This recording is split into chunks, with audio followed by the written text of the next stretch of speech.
Good evening, everyone. I'd like to welcome you to our event this evening. Thank you all for being here. My name is Trina Hatcher. I'm the Executive Director of Student Support for Hampton City Schools. And I really do appreciate you being here tonight and sharing this time with us as we shine a light on the national opioid crisis and its impact on our youth today. I would like to especially thank any of our Hampton City School Board members who are here. Thank you for your support and for attending tonight. Thank you also to our superintendent, Dr. Jeffrey Smith, for his support in the event. Thank you to any city council members and city people who may be here and our community partners who've supported us. Thank you also to Jerry Kellum and Centera Careplex, who was here as a resource for our families tonight, and you can find he and his staff out at a table after the event. Also, thank you to Kim Dellinger and her staff at Bacon Street Youth and Family Services, who are here this evening as a resource for our family and also participated in the making of the documentary, and we really appreciate them. Thank you also to Hampton Newport News Community Service Board. Lisa Haag is here, Dr. Boyd, Nicole Jackson, and you will be hearing from them as part of our presentation. They also helped us with the documentary, and they're also a resource to our family and students, and will be here after the event as well. At this time, I would like to give a special thank you to a special lady, Miss Diana Mitchell, who through her tireless efforts has put us together tonight to shine a light on this important topic for our youth and our families and all of us. So if she would please come forward, and she has a few comments for us to share how this crisis has impacted her daughter Brooke and her family, and we will also hear Ms. Mitchell's words in our documentary. You're not leaving me, right? I won't leave you. Oh. So the last place I ever expected to be was to be standing in a school that my daughter actually went to and graduated with her best friend Reva, who's here, and her family that has diligently supported us through this nightmare that we've been unfortunately brought to. The reason why I felt like it was such important to talk about this is because in our family, this doesn't happen to. In our family, you know, my daughter played soccer. My daughter was a part of the swim team. She volunteered at Riverside Hospital in the oncology department. Never once did I ever think, Mom, I was at a party and I tried a substance or I tried a line of something, everybody else was doing it. And I fell in love with the feeling. And of course, with the drugs that we have right now that our children are trying, it's meant to addict them. But right now, it is killing our children 30 and under, but the biggest age group that's not getting help and that doesn't have the attention is from 17 under, basically from 11 to 17. Now, I have been blessed to be able to find Bacon Street to start getting help and helping the children. I know that that's something that my daughter would have wanted, but my biggest thing is for people to think and to open up the conversations. We need to talk about this. This is not something that's going away. Every drug that our children are taking, from pill form, from pot, from cocaine, it is all laced with fentanyl, cart fentanyl. It can happen to anybody. I was this person sitting on the couch going, oh my God, that's somebody else's family. That's not my family. That's not going to happen to me. Until the day I opened the door, my daughter said to me, Mom, I'm addicted to heroin. From the day that my daughter told me she was addicted to the day I lost her due to her doing one line and her so-called friends not taking her to the hospital and riding around with her for 2 hours until she was brain dead and had no chance of coming back. These are our kids, their friends. They're not their friends. If you have to ask the question, I asked the question when my children went to their friend's house. Don't take pills. Don't take anything that anybody gives you. I find out a mom's giving my daughter Percocet and Xanax. And this is a doctor's home. So you need to ask the questions, you need to have the conversations. I'm very glad for the people that are here, but these are very real situations, and this is happening in our town. And by people not coming and not listening to each other, that's where we're losing more and more people. Thank you guys very much.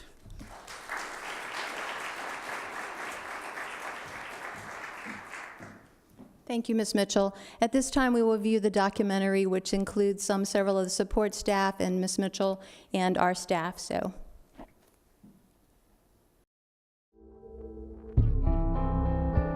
My name is Diana Mitchell, and this is a picture of my daughter, Brooke Mitchell. In July of 2015, I had the biggest nightmare when my daughter came to me and told me she was a heroin addict. In 17 months of treatment and trying to get all the help I could, we lost her on January 2017.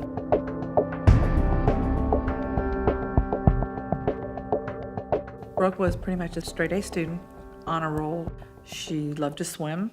She was on the swim team for Northampton for many years. She was an avid reader. She loved the movies. She loved the beach. She was definitely an amazing person, if you knew her. We're dealing with children and we're dealing with parents that have never been through this before. You know, you have to have some compassion somewhere. I'm sitting there blindsided. I have no idea what I'm doing.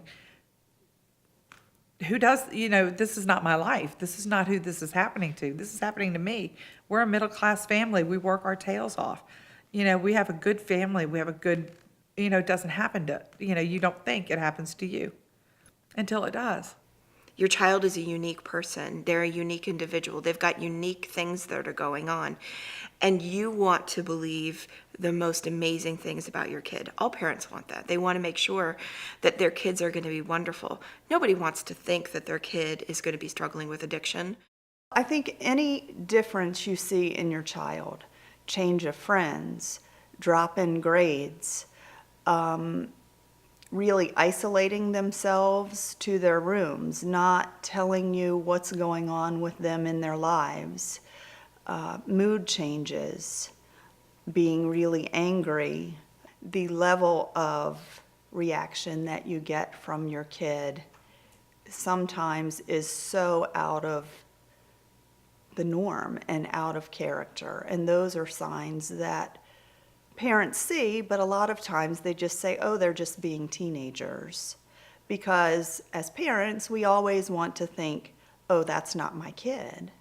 And it could be. I had started calling for treatment, calling the school guidance counselor. What do you know of where I can get help for my child? You know, this is what's going on with Brooke. And she was absolutely floored because, you know, she's an honor roll student. This doesn't happen to honor roll students. She's a good kid. She's never gotten in any trouble. As a parent, you have to listen to your gut feeling. I knew something was not right. It's just, but trying to decide between a teenager and trying to decide if something's wrong in an addiction, which later I found out, you know, the specific signs, but we don't really look for them because it's not my child, couldn't possibly be doing this. Oh, it's high school, or it's this. So some of the signs were her friends changed. That was the biggest one, which is the biggest sign that everybody put. But of course, it was always explained away. If your child's wearing long sleeves in the summertime, you might want to rethink that. If their tempers are flaring and out of nowhere, they're just, you don't see that person anymore. Of course, once I found out she was an addict, then I could decipher the difference between the addict that was talking to me and my daughter, and they were two very different people. And I can't not stress enough to families to work together. You know, if mom says, you know what, I think Jimmy's not doing, something's wrong, dad doesn't need to say, oh, it's just a teen thing.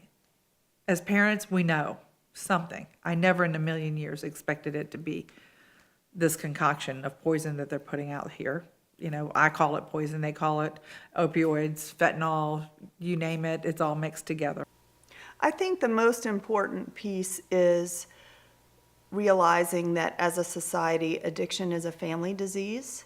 It's not just about the person that's using the substance. It's about the whole family and how their journey with their loved one also makes them ill as well.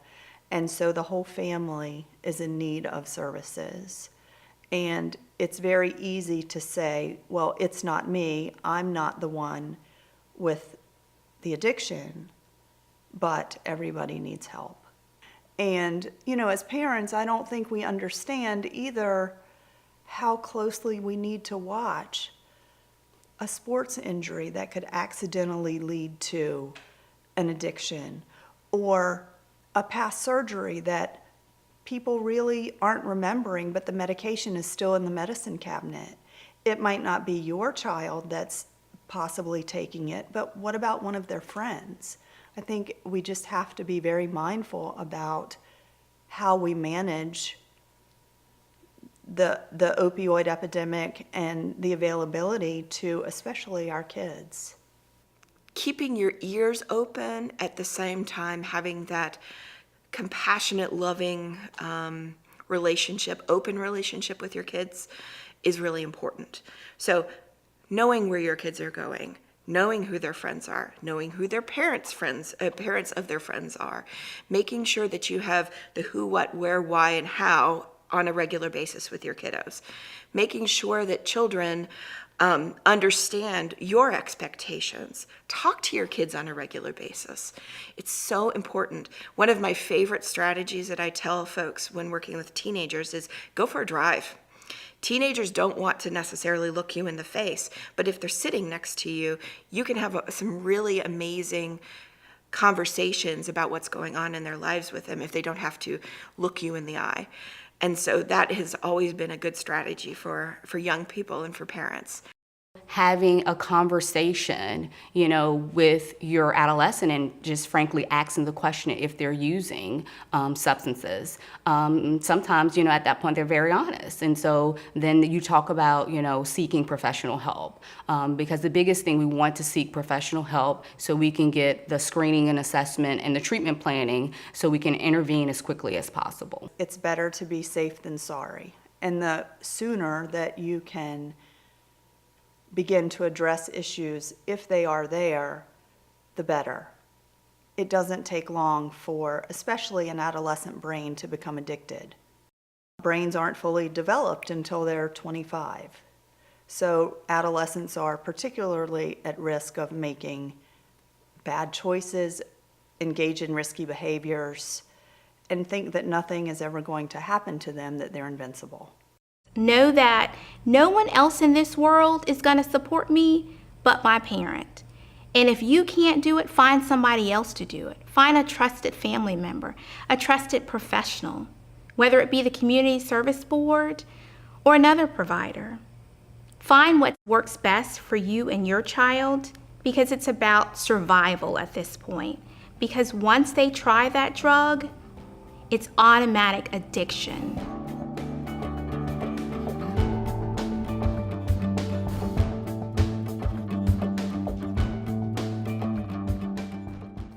Well, I have my own history of substance use. I am a recovering alcoholic, been sober for a few years now, and I thought I was done with everything.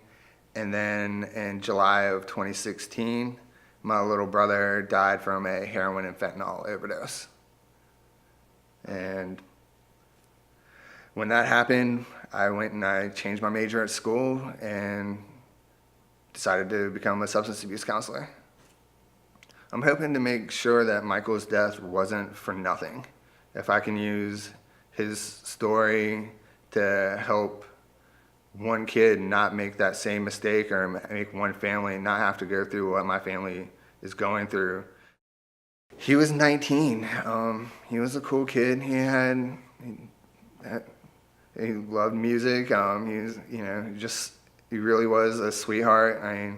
He played football growing up. Started getting into guitar and just trying to teach himself how to do that. It's so weird him not being around.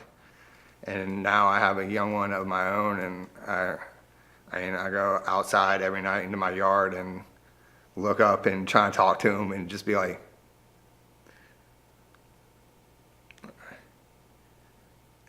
ask him to watch over us. And it's hard to have him not be here, because I know he would have been an amazing uncle, and I'm so sad that my son is never gonna get to know Michael. It's changed everything. Just life isn't the same anymore. I just miss Michael.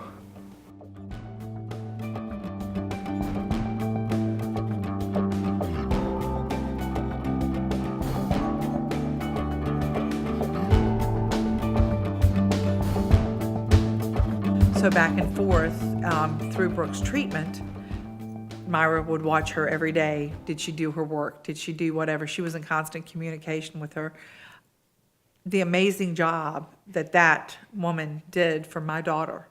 And the day she sent us, hey, she's got the point, she did it, she graduated, congratulations. I could hear Brooke screaming through the phone, just jumping up and down. She was so excited that she had earned that. And that's, you know, and that's what they need to see. These kids need to see that there's light and that it's not always dark. And they need to be shown it because they're already lost. But thankfully, Myra Chambers and my daughter and the Teen Treatment Center in Florida got my daughter to graduate. And she marched across that stage at rehearsal. The entire class stood up and clapped for her. And then here I stand in 2017 and have lost my child because of a stupid decision. As a graduate of Hampton City Schools, I care about you and your well-being. I'm here not to check a box, not to make you feel better, but to help you open your eyes and see. Look around you, know your friends. Say something, do something. Don't wait. Don't think, I'm gonna get in trouble. It's not about you getting in trouble. It's about you saving your life, your friend's life, your friend's friend's life. Do something. Say something.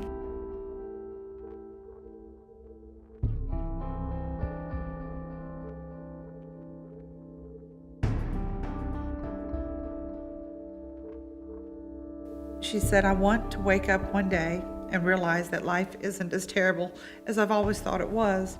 I want to feel happiness, not sadness, relief, not pain, love, not loneliness, and hate. I could care less about how much money I make or how many friends I have, who likes me, dislikes me in life. If I ever want to make a change in the lives of others or in the world, I need to start with myself. Therefore, before my time is up, I just want to be okay again. And she was working really hard at that. So, in her words, hopefully we can make change.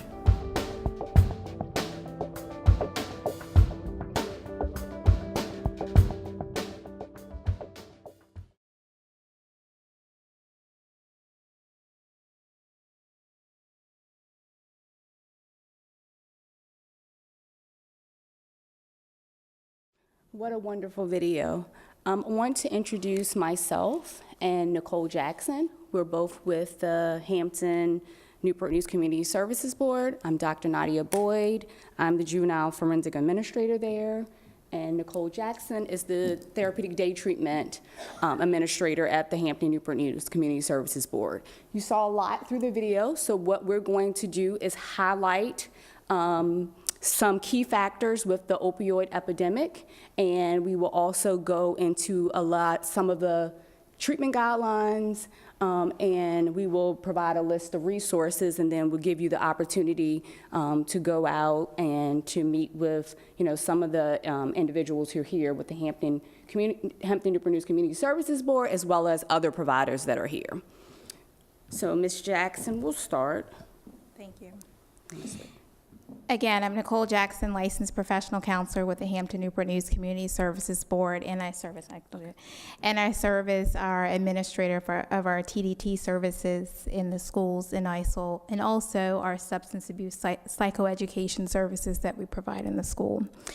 I would like to thank you all for coming out tonight, and I would like to thank Ms. Mitchell for allowing us to be a part of this process with her, and hopefully an ongoing partnership between us, the Community Service Board, and Ms. Mitchell and the Hampton City Schools. So what is the opioid epidemic? So basically, why are you here? What are you here to learn? The opioid epidemic involves the dramatic increase in the use of opioids, prescribed and illicit, and the resulting deaths related to overdoses. The opioid epidemic has evolved over the past 25 years. The epidemic began with the overprescribing of narcotic pain medication by physicians during the early 1990s.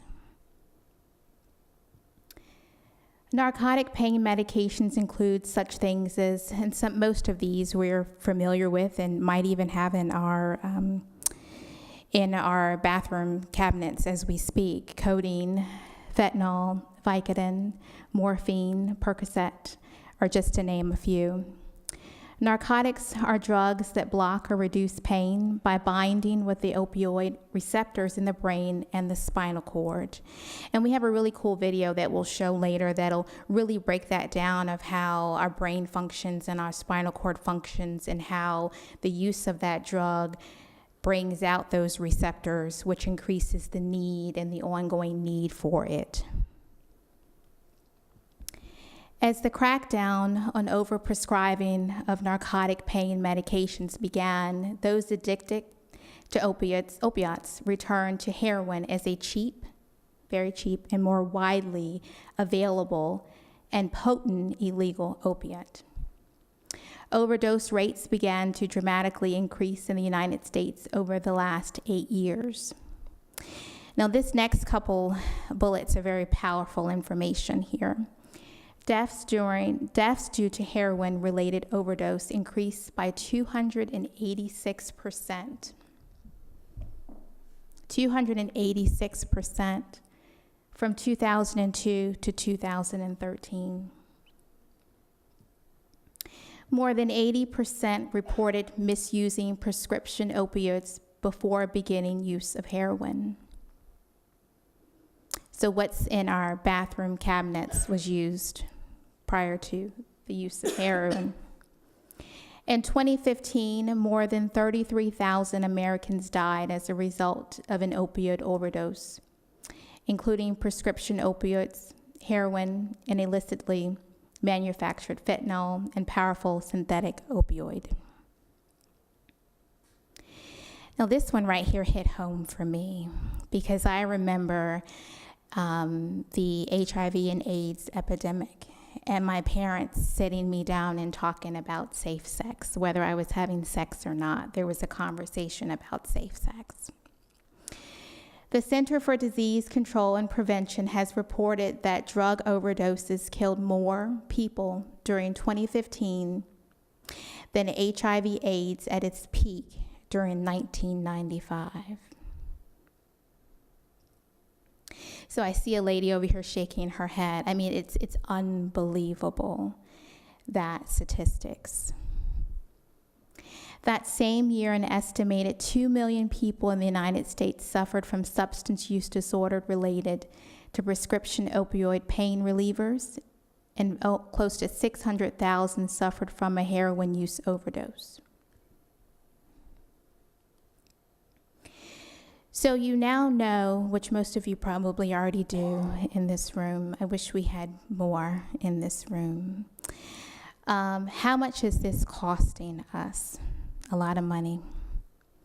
The Center for Disease Control and Prevention estimates that the total economic burden of prescription opioid misuse in the United States is close to $79 billion per year. And this year is not even over. The estimated yearly cost includes healthcare, loss of work productivity, addiction treatment, criminal justice involvement of individuals who are addicted. So our jail systems, our detention systems with our children and our youth. Healthcare expenses are estimated to be in excess of $215 billion since 2001. The deaths related to opioid overdose during 1999 to 2017 exceeded more than 300,000 lives. So that kind of leads me to believe that everyone in this room, not just Ms. Mitchell, has probably been impacted by this some kind of way. So how has this affected us here in Virginia? Over 1,100 Virginians died from opioid overdoses in 2016, nearly doubling since 2011. In 2013, the leading unnatural cause of death changed to fatal drug overdose in Virginia. Of the 938 deaths, from fentanyl and other heroin overdoses. In Virginia, during 2017, 15 of those were from Hampton, right here where we live. Of the 507 deaths related to prescription opioid overdoses in Virginia, 7 were from Hampton. In 2018, there have been 4 opioid-related deaths from January 2018 through March 2018. So from March until November, imagine what that number is. And that's what's reported. In 2017, emergency department visits involved close to 1,600 heroin overdoses and over 857,000 opioid overdoses. Over 4,500 people were administered Narcan by emergency medical staff, and Narcan is a narcotic medication that is used to treat narcotic overdose in emergency situations.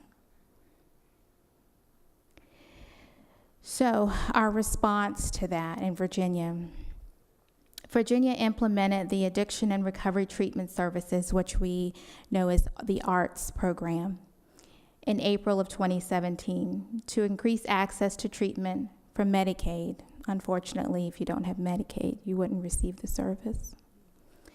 Medicaid members with substance use disorders. ARTS benefits are based on American Society of Addiction Medicine's criteria and cover a wide range of addiction treatment services to include inpatient detox services, residential, partial hospitalization, intensive outpatient services, and other services that are provided through the ARTS program.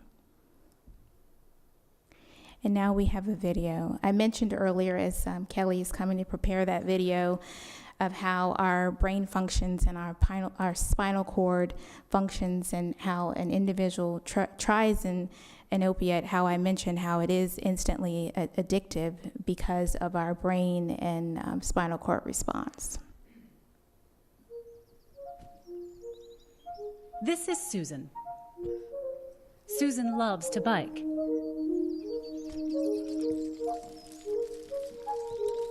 While out for a ride, she falls and breaks her arm. Special cells called neurons send a signal through the spinal cord to the brain, which interprets the signal as pain. Susan understands the pain means she needs to go to the hospital, and her body is equipped for survival, helping her not to panic so she can seek help. Many of her neurons are covered in proteins called opioid receptors. These receptors act like a brake to slow down the neuron's ability to send pain signals. When injured, her body releases natural painkillers called endorphins. Like a key in a lock, endorphins activate opioid receptors, slowing down the pain signal and preventing a panic. Susan gets treated for the broken bone, but 3 months later, her arm still hurts. And now that pain is making her feel depressed and anxious. So her doctor prescribes an opioid painkiller. There are many different opioids, but they all share a chemical similarity to our own endorphins. This allows them to bind to the same opioid receptors and stop pain signals. But that's not all they do. Deep inside Susan's brain is a region called the ventral tegmental area, or VTA for short. The VTA is full of neurons that produce a chemical called dopamine. When something good happens, dopamine is released, giving Susan a feeling of pleasure. This helps teach her brain to keep seeking out good things. To keep dopamine neurons in check, inhibitory neurons keep the brakes on until something good comes along. Just like the pain neuron, these neurons are covered in opioid receptors. When Susan takes the painkiller prescribed by her doctor, the opioid receptors turn off the inhibitory neurons and release the brake on the dopamine neurons. The rush of dopamine temporarily eliminates Susan's depression and anxiety, and she feels relief, calmness, and even euphoria. As Susan continues to take the painkillers, her brain responds by trying to regain its balance. Her inhibitory neurons work extra hard, even when the opioid receptors are activated, and it becomes harder and harder for her dopamine neurons to release dopamine. Susan finds that she needs to increase her dose of painkillers in order to feel comfortable. This is called tolerance. Eventually, Susan's pills run out. Inhibitory neurons that had been working overtime are let loose, clamping down on those dopamine neurons and shutting them off almost completely. Now, not only is Susan in pain, but the depression and anxiety come back. On top of that, Susan feels ravaged by an inescapable physical sickness far worse than any flu. Susan's body is going through withdrawal. Most people who take opioids for a long time tend to experience some withdrawal, but they can still stop taking the pills and return to normal. But for people like Susan, it's not so easy. Her genetics and the environment she grew up in put her at a higher risk for addiction. Her withdrawal symptoms aren't just unpleasant, they're unbearable. Susan thinks the only way to feel normal is to find more opioids. And this is how the cycle of opioid addiction emerges, driven by a brain trying to regain its balance. But there is hope for Susan. Though the road to recovery can be challenging and there may be setbacks, treatment can retrain Susan's brain. With the help of medication and therapy, Susan finds pleasure in her life once again.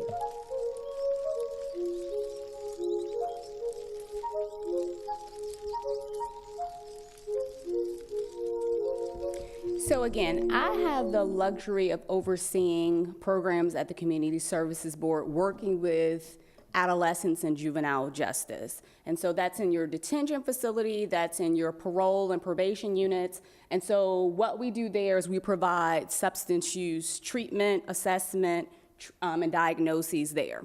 So that's a video that we often use to explain opioids to some of our youngest residents, sometimes of the detention facility, or some of the youngest kids who are working through an addiction. And we found that to be a successful video just because of the animation and things like that. So hopefully you got something from that. So what I'm going to do is I'm going to talk a little bit more about opioid addiction related to the youth that you're servicing and that you see in Hampton City Schools. So the prevalence of drug use for youth. In 2015, an estimated 27.1 million of the population of Americans aged 12 or older were current illicit drug users, meaning they had used an illicit drug during the month.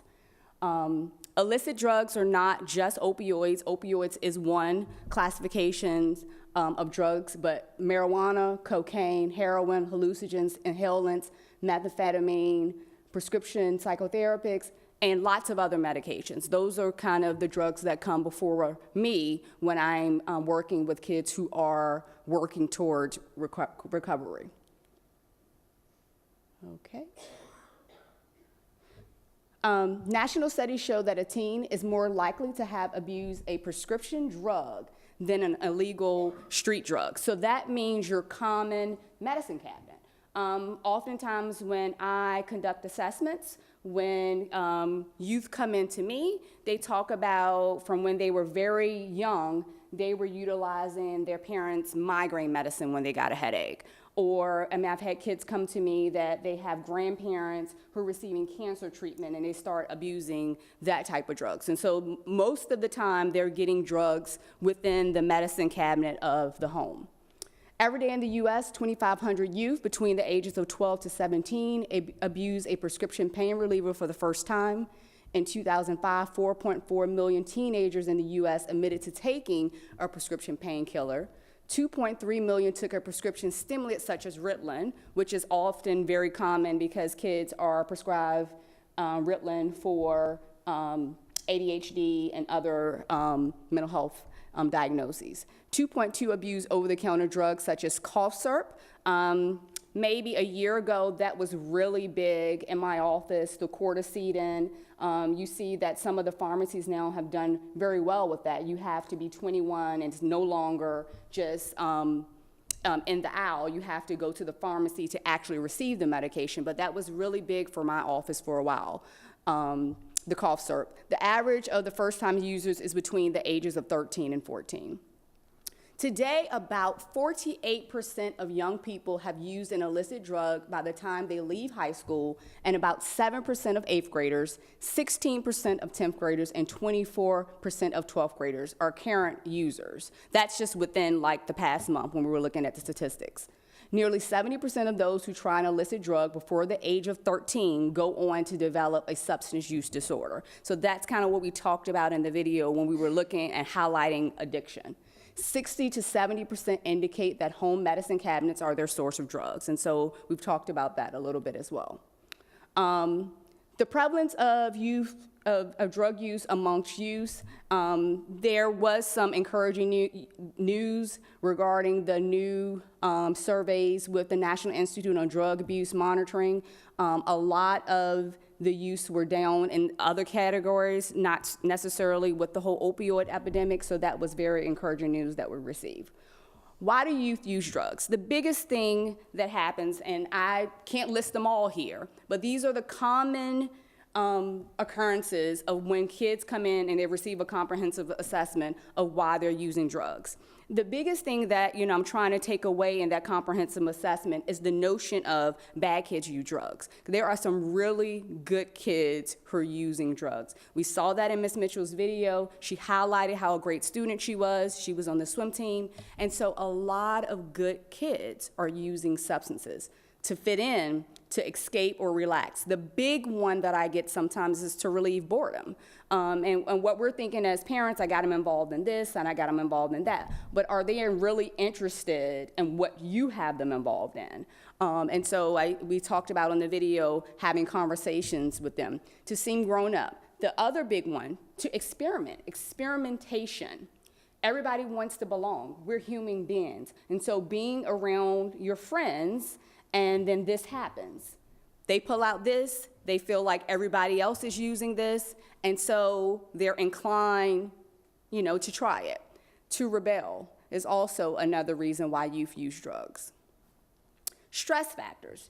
Yes, adolescents are not miniature adults, they're adolescents, but with adolescence there comes stress. There's lots of stress. There's family stress. There's stress interacting with your peers, trying to figure out who you are in your peer group. Identity formation, learning who you are, puberty and sexuality, school, sports, work, having to weigh consequences of decisions, having to take on more responsibility. Just the developmental fact that you're growing up and you have more responsibilities can create stress for a lot of individuals. Risk factors.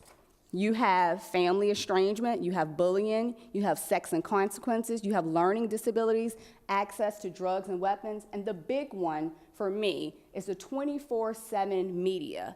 Like social media at this point, everything is at their fingertips. And so sometimes it's hard for them to even get a good night's sleep because it's always going off. The phone is buzzing, Facebook, Snapchat, you have all of these things, and while they're resting, the world is still moving.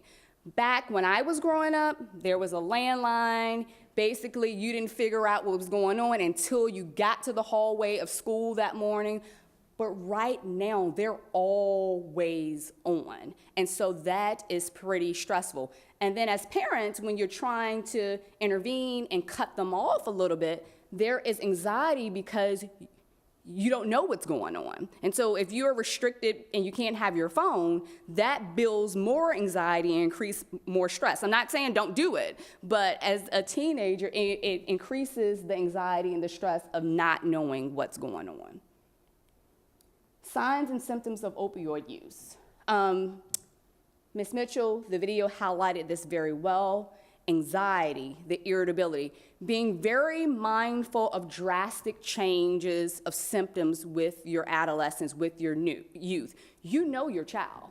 And so when they're just irritable for no reason, you walk in the house and you said, "Oh, what happened to your shirt?" And they go off and they're raging about this shirt, and that's not characteristic behavior for them. That is something you need to be mindful of. The mood swings, more severe than what generally is seen as puberty. Nervousness, pacing, when they come in the house, not really able to sit down, but always kind of moving around. Financial difficulties. I mean, parents, by the time they get to my office, sometimes they talk about, for months or maybe for 6 months, they kept noticing, money was being taken from the house. Even if they put like $5 on the counter, the $5 was no longer there. Increased somatic symptoms. Constant runny nose, headache, nausea, vomiting, diarrhea, sweating. That's kind of like your flu-like symptoms. That is definitely a symptom. Secretive and suspicious behavior. There's a thin line between developmentally appropriate behavior as far as teenagers and youth being kind of in their room to they're in their room all the time. They scream if you go in. They lock the door when you leave. When you come into the room, they're constantly hiding stuff, moving stuff, secretive and suspicious behavior.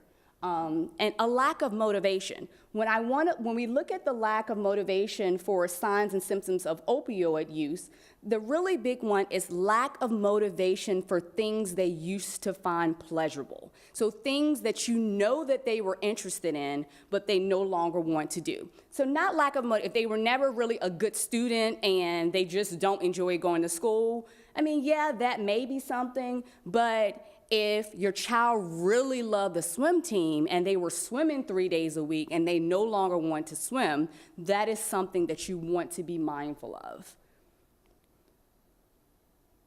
Signs and paranoia, sleep and appetite changes from eating a whole lot to eating nothing at all. Slurred speech, these are some of the obvious ones if they come in and they are intoxicated. Constricted pupils, slow breathing, constipation, nodding off or loss of consciousness. I mean, those are kind of some of the gimmies for parents. Bump track marks will appear on your child's body. That is the whole, it's cold, it's hot outside, it's 90 degrees, and they have on a long sleeve shirt. And they're constantly wearing long sleeve clothing when it's not season appropriate to do so. Important friendships soon deteriorate, and your teenager began to hang out with a different set of friends. And it's very obvious when that set of friends is a stark difference from the friends that they were hanging out before. And then when the old friends, you see them in the grocery store and your daughter or son says they hung out with them 24 hours ago and they're like, I haven't seen her, in months. And they start to plant little seeds about the new group that your child may be hanging out with. Prescription medication missing from the house cabinets. You definitely, lock them away as a precaution. The other big one with missing prescription medications is if they're having like routine surgeries. The big one that you have a lot in high school is when you have your wisdom teeth pulled. And so we have a lot of conversations around that with respect to the kids that I work with. So we talk about talking to the dentist beforehand and talking about narcotic medications, your dentist having a conversation, how much are they really getting, only using what you need for that particular surgery, and, locking them away. And even though they are young adults, and some of them are teenagers, the parent having control of whatever the narcotic is that is being prescribed. Treatment for opioid use disorder, medication-assisted treatment is one of the big treatments for opioid use. The emphasis is on reducing the problems involved with usage. It includes, we could have a whole conversation about this, but because we're talking about adolescents today, I won't spend a whole lot of time on it at all. And so that's your methadone, that's your naltrexone, and so there's lots of literature about it, and we can talk about that at a later time. But the biggest, thing is intervening as soon as you can if you know that something is going on so that you can seek professional help. The traditional methods of treatment with recovery, individual, outpatient, services, family treatment, we talked about that on the video as well, can be very helpful to the youth as well. If you have questions about the medication assisted treatment, I'll be glad to answer those questions later. What should I do as a parent? The biggest thing is build in a support system. What I tell lots of parents is, what you need to have outside of yourself and maybe the other parent, you need to have 3 to 5 people that your kid may be able to go to. Because sometimes When our kids are in crisis, because they don't want to disappoint us, they don't come to us. They're concerned about how we're going to feel. But they may likely go to a coach. They may likely go to a teacher. They may likely, if they work, they may likely go to someone that they work with. They may go to their best friend's parent. So it's building a support system around them. So if not you, there's someone. And so before we close, if you see something, say something, and then do something. There are lots of resources here. I will just scroll through, and I believe we talked about that in the beginning of the providers in this area. And of course, you can speak with one of us if you had any specific question regarding resources in the area. And you want to introduce the guest. Thank you. So now we have one of our peer support specialists with the Community Service Board. I would like for Ernest Jones to come up. And so as Ernest is coming up, I had the pleasure of hearing him give his testimony. And one of the things that I appreciated about his testimony was him speaking of his early start and how it led to his current recovery. And thank you, Ernest. Again, I would like to thank the board, the committee, for asking me to come, share my hope and experience. My condolences to the family or anybody that has been impacted with addiction. It's not going to be long before you. Just going to tell you how it was for me before I came here. I was born in Elizabeth, New Jersey, Newark area, in one of the worst cities in New Jersey. My father was an addict. I seen things that I wasn't supposed to see. I got high at an early age at 9. I've been in different reform schools. At 14, I started sniffing cocaine, taking acid, messing up in school. And of course, my mother, she was concerned about me. My whole family was concerned about me. At 17, I tried cocaine for the first time. It wasn't for me. At this time, I was in a detention home at that time. When I came out at 18, I tried heroin for the first time. I loved it. And from there, everything just went to the bottom. I've been in and out of jail half of my life, detoxes, rehabs, countless times looking at my mother just being disappointed in me and all that stuff that comes with addiction. And as I got sick and tired of being sick and tired, I went, after going to this last rehab, it was called Dudley House. It was a TC program. We call it therapeutical program in Jersey.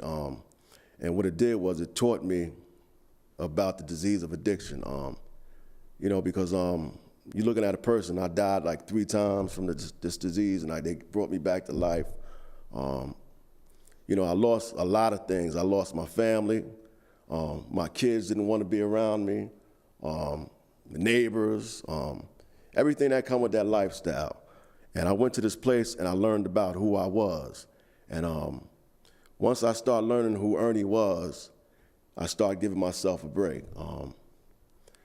So after being in this place, people started taking notice of me, and they asked me if I wanted to go to school to be a counselor. So they gave me a scholarship to go to school to be a counselor, so I went to school, and I became a certified counselor in Jersey. I worked in the prison system in New Jersey. I worked with the youth program in New Jersey, gang awareness. I worked with the police in my neighborhood. I was giving back to my neighborhood because I took a lot from it. And after working in different facilities in New Jersey, I got out of the field because I knew I got 6 kids, and my 2 daughters I had in college, so I had to work extra hours. And at this time, I had a job at UPS. I had been at UPS throughout my addiction, throughout going to jail and things of that nature. And I remember taking time out from the counseling field, and it was coming up on my retirement time. So after putting my 2 kids in school, when I got myself together, I decided to retire from UPS after 30 years. And when I retired, I remember, talking to my wife and saying I have my youngest son at the time was 5. So I wanted to really give him a better start in life. I wanted to move and get him get him in a better school system. So we moved to Virginia, Hampton, Virginia. I've been in Virginia for 3 years. What happened, I moved my wife down 2 years before I retired. And I recently, when I retired, I came to Virginia. And my thing was to come to Virginia, to raise my son, to watch him play football, and to fish. But the God of my understanding had something else in store for me. One day I had met Lethea. She was speaking somewhere, and I was liking what she was saying. And it was interesting to me. So, I got information from her, and she told me, just try out the CSB, and, you might like it. And what I did was I went online, I filled out the application, and I seen it again. She was like, did you fill out the application? And I said, yeah.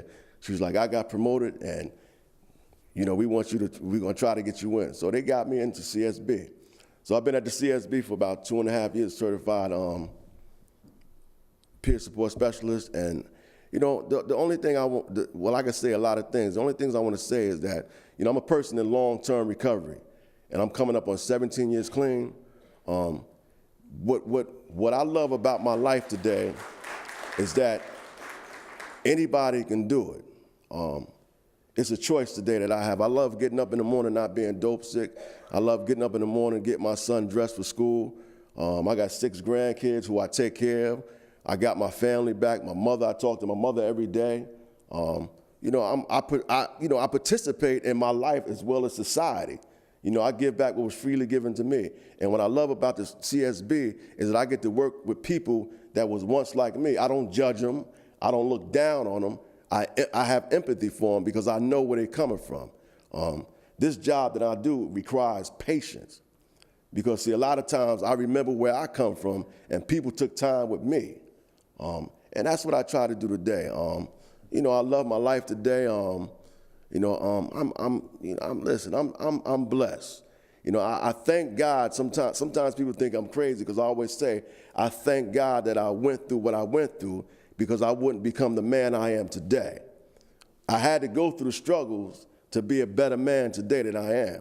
And today I can say I'm a responsible man today. I take care of my family, my grandkids, my wife who's in college. I wouldn't be able to do that if I was still getting high, or staying stuck. I'm just grateful for the opportunity, to come in front of y'all and share some experience to let you know that it's never too late for anybody that's using. It's always a chance for somebody. Somebody gave me a chance. Like I said earlier, you never talk down on people because you never know when they time. I've been in like 14 rehabs, and they always used to say, you never know when that person is going to click. My mother used to I used to always say to my mother, and what I love about my mother is that she gave me to the God of her understanding, right? And like when I look at my mother today, I realized that I didn't only get clean for me. I got clean for my family because, see, now my mother does what she needs to do towards her God of her understanding because her faith is more stronger because she prayed for her baby. So, like, now her faith is strong because the God of her understanding answered her prayers, and she especially loved what I do. So, like, I'm grateful, man. It's funny, right? I told my wife, like, I remember when we first moved to Hampton, I live in a good neighborhood, right? And this little white lady, she knocked on our door and was like, would you like to join the neighbor association? And I told my wife, I said, wow, we done made it. I said, where we come from? I said, really? And that's a good feeling, man. That's a good feeling. That just shows me that my life is getting better because of the choices that I made. I'm just blessed, like I said, I love doing what I'm doing at the CSB. I'm on the streets every day helping people out. And I'm just excited what the God of my understanding has for me and, has in store for me. And I'm going to always do what I need to do. Even when I'm not here, I do stuff on the side that I love doing. I'm grateful. Again, I want to thank y'all for asking me to share my hope and experience. And, this is what we do. We try to give back what was freely given to us and let people know, don't give up on people. This is a big epidemic right here. And it's never too late for a person, especially when they're young.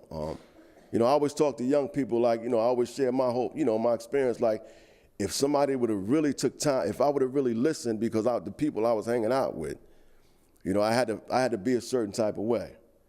And if I'd have listened to that dude when I went to that rehab and I was 17 and he was 40, and he said, listen, if you keep doing what you're doing, you're gonna be like me. But when we're young, we got an ego like, I ain't gonna never be like you. And all my nevers came true.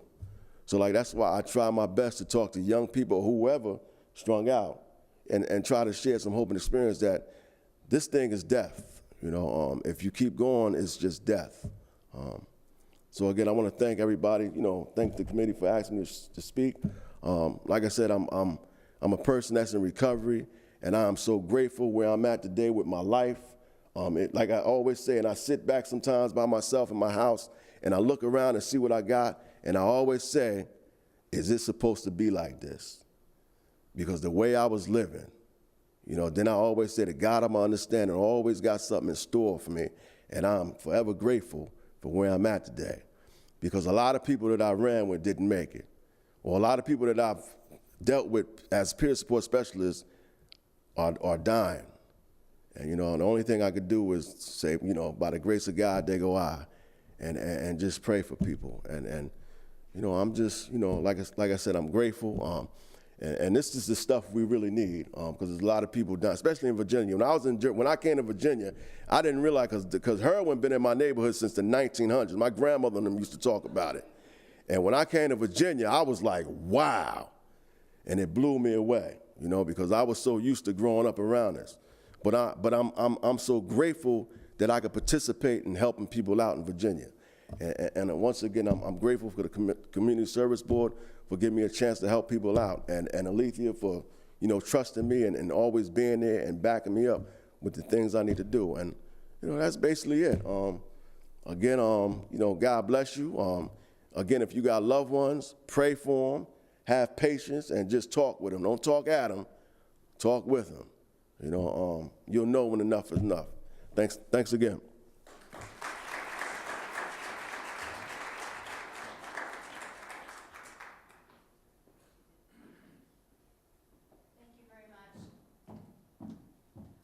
To take just a few minutes to wrap up our evening and share with you, while we know that our children don't choose addiction, it chooses them. We are trying in Hampton City Schools to create positive school climate for student success, not just academically, but that success as they are growing up and learning how to be people. So our work is very much focused on creating a climate where relationships can be built that are positive, and where students, we heard earlier, having people they can come and talk to and support. We want to be that at our schools, and finding the supports that our students and our family may need requires us to be in relationship with those students. So we have worked in Hampton City Schools for many years on our climate. Surveys have been done, I think, since 2004 and 2005, and school leadership teams have met about these. We've had strategic planning focus, and most recently, the superintendent created a task force that may have included some of you in this room to really sit down and say, okay, we've been working on our climate work. What does that really mean? What are we holding ourselves accountable for? And how will that look? So as part of our strategic plan, we always want to keep that safe and nurturing environment for our students. And what that is looking like, our definition of that, is that that environment would be for our students and staff and community members. And it would include physical safety, emotional safety, and minimal disruptions. And tonight, I think you see the emotional safety is really key for our students and our staff to be able to take risks and talk and build relationships with each other so that we can be physically safe, and also minimal distractions in our classrooms so we can learn the content that will be positive for our students and motivate them to come back and be a part of what we're doing at school. So these are just the things we've been working on in our schools, making connection between climate and academic success. So it's not just a rigorous content and our grades, it's what kind of a person are we, how are we showing our integrity, what is our character like, and teaching our students that skill. We have an expectation of intentional relationship building, and I'm very proud to be a part of Hampton City Schools, where at the beginning of each school year, our teachers are told that they are taking the first 2 weeks of school to get to know their students and build relationships with them, so that they can look out in that classroom and see those students as the individuals that they are and understand the needs and support that they need, yes, for their content, but also, as I said, to be the person that they need to be as they're growing. We have a culture and climate toolkit, which is an awesome experience for our teachers. So when they are working with the students and trying to build those relationships, we have at the touch of their fingers online access to resources that they can use in their classroom. We also offer professional learning for our teachers. You heard earlier some of the things that our students are struggling with and may choose to take that risk and try a drug. We are trying to talk about trauma-informed classrooms and how students coming from poverty may have certain needs that we need to be aware of in the classroom each and every day. So those are opportunities that our staff have. Also, in our schools, we have climate coaches and teams. So these people take an intentional look at the survey data, what students and teachers are saying about the safety of their school, about the relationships, and they meet and talk about that. And our goal is that we'll be talking about that, how students feel about coming to school and the relationships and their character development, the same way that we talk about our academic expectations. So what do we know about students here and throughout our nation is that children who are having early adversity are more likely to exhibit challenges with executive functioning and self-regulation. Students have chronic fear, anxiety, and stress associated with unpredictable or chaotic environments, and this actually disrupts the brain. The good thing is that the brain can be rewired and changed by the experiences that we're giving them. And so students come to us, this slide just reminds us, from all different places. 2/3 of children, not just in Hampton, but this is nationally, have been exposed to some kind of trauma by the time they reach age 16. And that trauma doesn't have to be one terrible, horrible event. Sometimes trauma is just conditions that families are put under and pressure and stress and things that happen to students. A rigorous curriculum has limited some of the time that maybe back in my day we were able to spend on teaching social skills. So we have focused, and children are ready to learn a rigorous content, but then they also need that support of socio-emotional skills and learning to balance out the content that we're offering them. We also believe that core values, beliefs, and social competencies can be taught. And just like math and reading, when you have behavior problems or you have problems forming relationships, that's a skill, and that doesn't make you a bad person. It means you have a skill to work on.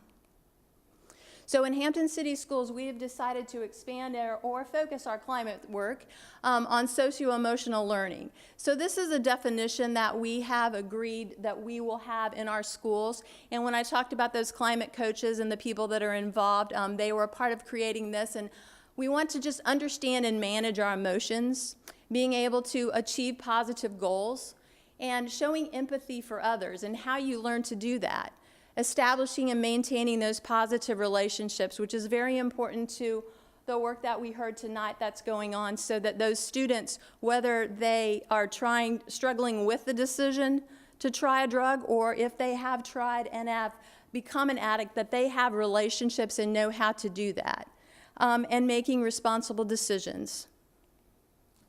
So this is a model that we are choosing to use, and all of our staff will be trained in that, because we believe that, as well as our students, our staff need to have these competencies of self-management, self-awareness, responsible decision-making, relationship skills, and social awareness. So why do we teach these? The instruction time and the ability to stay on task is going to increase when students have relationships with each other and relationships with their teachers. When they're able to be self-aware and talk to their teachers about, hey, this is a bad day for me. This happened on the bus. I'm really angry about that. It will increase the student's capacity to learn the content that we are giving them. And it will decrease disruptive and aggressive behaviors. You know, you have those teachers that kids will go the extra mile for. They may misbehave over here in the hallway, but when they get in this teacher's class, they're not going to do that because they know there's a relationship there. It will decrease negative internal behaviors, which was our goal to decrease the disruptions. So how will we teach these competencies? We have started working with our administrators, counselors, teachers, our social workers, our psychologists, our nursing staff, are all working towards that as their own goals within their departments and their own work. So we will be having instructional practices united with our socio-emotional learning. So as I said earlier, it's not that we have one lesson one day where you sit down and learn how to share better, or you sit down and learn how to be a friend. This will be integrated and already is part of our curriculum in the language arts area. So when they're working in cooperative groups, they're also learning how to treat each other. This just shows you that, as well as you may already know, but these are examples of instructional practices that your students may be talking about. So integrated learning, cooperation, critical thinking and problem solving, collaborative structures, assignments that are student-centered and give students choice, self-assessments where students are able to look at their own work, project-based learning, you may have heard about those. All of those are promoting SEL because they are teaching our students how to work together and form those relationships. This is just some of the impact that we know SEL builds and deepens a positive school climate. And when our students are out in the world and struggling and dealing with some of the things that we heard about tonight, we want school to be a place that they can come and find that support. You heard from the mental health professionals, and that's not our role in school, but our role is to get to know those students as well as we can so that we know what supports we can help them with. In Hampton, we have our academies and our portrait of a graduate. And socio-emotional learning, if you're familiar with that, is what that all sits on. It is critical to being career, college, and life ready. So our next steps for our culture and climate work and for the socio-emotional work that we're doing is we want to make sure that we're expanding the connection of socio-emotional learning to all content areas. So as I said, it's not a lesson one day, it's what we do. And so it's when we're walking in the hallway, when we're in the cafeteria, wherever we are, we're reinforcing those expectations. And we want to come back and, as they did with the stakeholders, have measurable outcomes. Is the socio-emotional learning instruction that our students are getting, is that making an impact? Not just on their academics, but we will look at that, but also on their relationships and on the surveys that we do about climate and how they feel about school.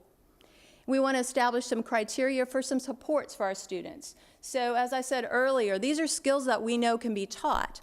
So we need to know where you're struggling and what kinds of supports we need to give you to learn those skills, to be better at relationships, to be more self-aware, whatever your competency that you're struggling with is. So why is this so important to us tonight? Because socio-emotional learning and the skills, those relationship skills, can be taught. And if we encourage those, we can have more routine dialogues about our emotions and our feelings and the things that we're dealing with. So we can help each other be able to talk about some of the hard things that we had to talk about tonight. And you heard the parent conversations, and with Brooke, Ms. Mitchell was able to talk to her about that. But if that's not a skill that your child has, we want to work with those students and support them in developing skills so that they have people they can talk to. Socio-emotional learning helps us be able to act more effectively during the teachable moments. And I saw in the video, and I have 3 sons, and I love the driving, talking to your child while you're driving. Very meaningful conversations have happened for me with that. And we want to be able, as grown-ups, to be able to respond to some of those difficult situations. So for our staff, we want socio-emotional learning and their competencies to be elevated as well so they can pick up on some of those cues for their students. It might not be, I'm doing this, but just in the surrounding conversation, when we know that child, we may be able to pick that up. Socio-emotional learning also focuses on the positive. And again, having 3 sons from age 24 to 18, Sometimes you hear the conversation of, well, everyone does this. Everyone goes to the party. Everyone does this. So that's not true. Not everyone does. So if we can focus on the positive and the things that we see as motivating our students, socio-emotional learning will help us do that as well. It also acknowledges that responsible decision-making is a skill that can be taught, but it does require lifelong focus. It's for adults and students, as I said. So this initiative is to support our staff as well as our students.